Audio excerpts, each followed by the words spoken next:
Welcome to the Shout Out Show with Niels and Larry Vogel.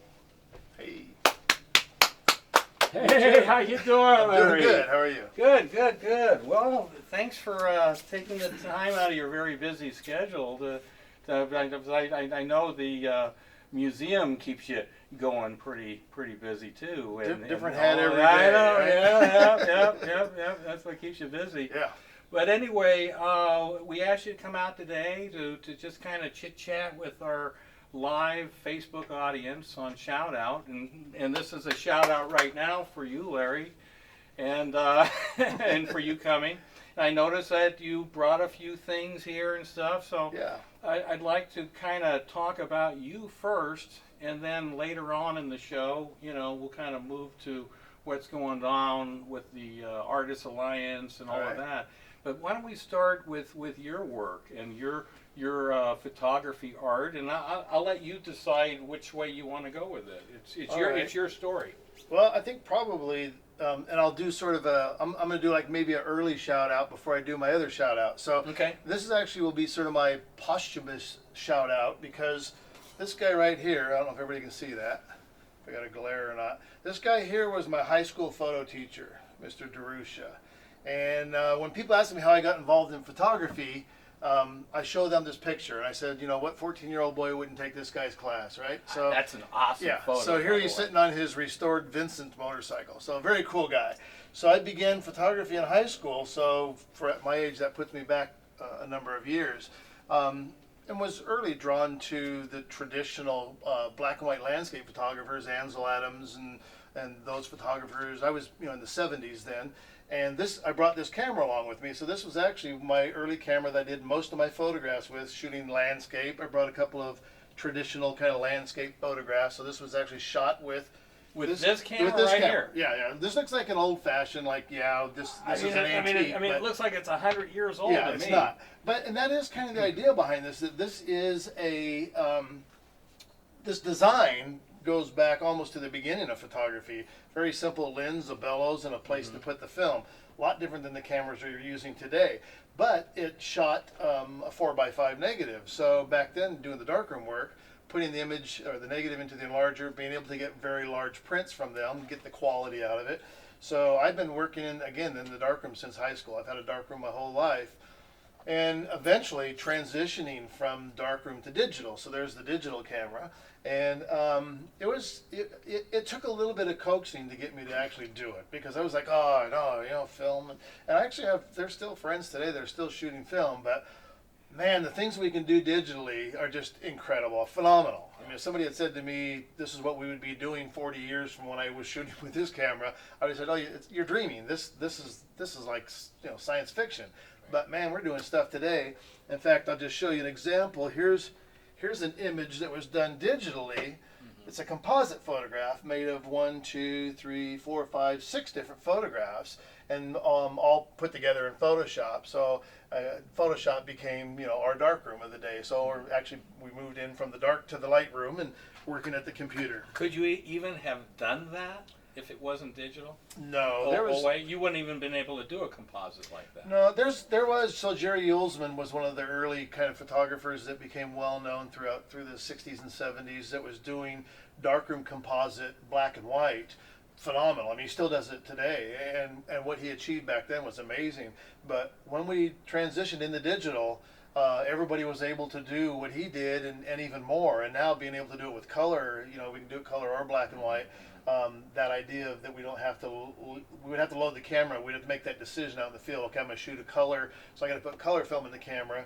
Now we just shoot everything color, and we change the black and white digitally, and there's so much more control over that. So, is there any loss in quality? You hear all the time. It's like vinyl records are coming back because people say, you lose something in digital from analog. I mean, is it that same kind of thing or not? Is it just is it one for one?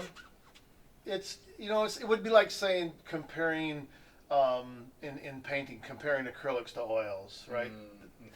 Okay. They have two So- different looks, a so, little different feel, it's a but they're little both different. excellent Oh, paintings, yeah, right? yeah. And- I'm and- not saying that, Yeah. but is there a reason why you would use that? Because you're trying to, from an art standpoint, trying to reach a higher level or No. or a different? You know, years ago, I got a computer from a friend that had Photoshop loaded in it already, friend Brian, and I didn't know what I was going to do. And a friend of mine had been taking his 4x5 images, scanning them, putting them into the computer, and kind of working through some of the problems, cropping and lighten and darken. And then he felt like when I went into the darkroom, I'd kind of be ahead of the game. I would know what I wanted to do. I had sort of a roadmap. And back then, working in the dark was very expensive. I mean, every piece of paper you exposed, if it wasn't any good, went in the trash. You know, so you're going through chemistry and Costly. paper. Yeah. Right. And so I liked that idea. So my first day with that computer, I put an image from my camera into the computer and I worked on the image in Photoshop. I worked on it all day. And when I got to the end of the day, I'm looking at this image in the computer. First day, I realized I can't do this in the darkroom. I called my friend Ever. Brian. I go, how do I get this out of my computer? How do I get it out? And he goes, he called it, the $60,000 question. And he might have only been off by about $10,000 because it did cost quite a bit of money in, scanners and printers. And I mean, I'm running a 44-inch printer now. And that's the other thing too, is with digital, the ability to print on much larger, pieces. When I was in the darkroom days, at the very end, I was processing 30 by 40 black and white images, and it was an all-day process, and I maybe got one at the end of the day that I could sell. And so now, the biggest images I've done on my computer are about 40 inches by 10 feet. Right, 10 feet. I never would have imagined being able to print a 10-foot image No way. at home. Yeah, Right, yeah. that's phenomenal. Yeah, you can even do big sheets and then put them all together and do a side of a wall if you Printing want. on fabric and printing Yeah, on canvas right, and printing right, on things that look. I mean, some of these papers I'm using now look just like these darkroom papers that we used to use before. So Yeah, it's just amazing how far, like you say, it's come. I Yeah. mean, from literally the dark room ages. right. we've gotten out The of the dark dark. We've ages. gotten out of the dark room Yeah. ages, Yep. and now we're never in a dark room again, are we? And this is every day. I mean, new things are coming out, right? I mean, this technology. There was really It's not a lot limited. of, there was There's not a lot of new only advancement. so far it could go. Yeah, Right. and now that there's not a lot of money, I mean, a lot of people aren't shooting film, so there's not going to be a lot of advancements in this technology. It's kind of really peaked and reached its Even end. the film studios aren't using normal film, right, anymore. Isn't everything kind of gone digital to a certain Goes degree? both ways. I mean, I remember hearing what Tim Burton shot that first cartoon movie, Nightmare Before Christmas, on a Canon 35mm camera, Yeah, digital, right? yeah, yeah. So, Well, didn't we hear someone won an Oscar or something off their smartphone? right, You yeah. know, so, Yeah. anyways, okay, well, let's maybe do if people wanted to, say, look at your work, maybe we have somebody watching tonight who's interested. And did you show them this piece already? I didn't. This is a larger piece from the black and white, kind of very traditional sort of Ansel Adams. Is that kind of your signature, the black and white? Or? Well, it was. I mean, back in film days, and part of that had a lot to do with the fact that, again, that I wanted to keep control of making my images. I didn't like sending film to a lab and getting a print back, and it was much harder to establish a real quality color darkroom at home back in those days.